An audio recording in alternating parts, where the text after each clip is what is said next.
Welcome to our new series, Indian Meal Prep, where we're sharing recipes which are high protein, Indian vegetarian recipes that actually taste good. Today we're sharing our chickpea and soy mince curry recipe, which has 20.5 grams of protein per serving. To make this curry, first we need to prep our soy mince. So to a large pan of boiling water, you're going to add 60 grams of dried soy mince and boil this for 10 minutes. Once it's cooked, you want to drain it, then leave it to one side till later. To make the curry, you want to get a large pan and heat this. Once it's hot, you want to add some oil spray to it. To start off with, we're going to be roasting our spices to really bring out the flavour in the spices. So into the pan, you want to add your bay leaf, cinnamon and cardamom pods. Once they've roasted for a few minutes, we're going to add 2 teaspoons of ginger paste and then cook that for about 2 to 3 minutes.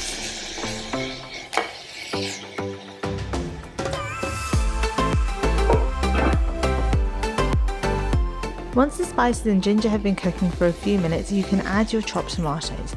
We've blended this to make a nice smooth base for our sauce. Give that all a really good mix.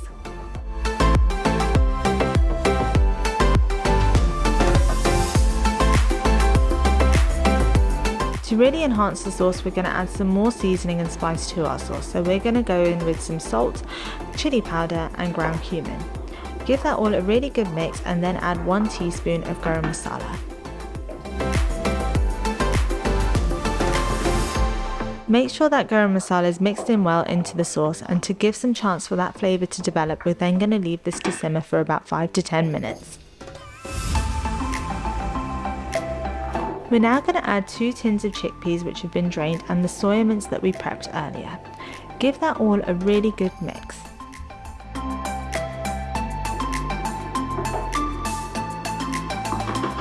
To this we're going to add a small bunch of methi which we've chopped and mix that all in. Once that's mixed nicely through, we're going to cover this and leave it to simmer for about 20 minutes to really let those flavours develop. To get that deliciously creamy curry, we're going to add 15 grams of butter along with 3 tablespoons of single cream. Again, mix this in really well and leave it to simmer for another 10 to 15 minutes. The great thing about this curry is that there's no compromise on flavour or taste despite being high in protein. And it's so easy to make. And there you have it, your high protein delicious curry.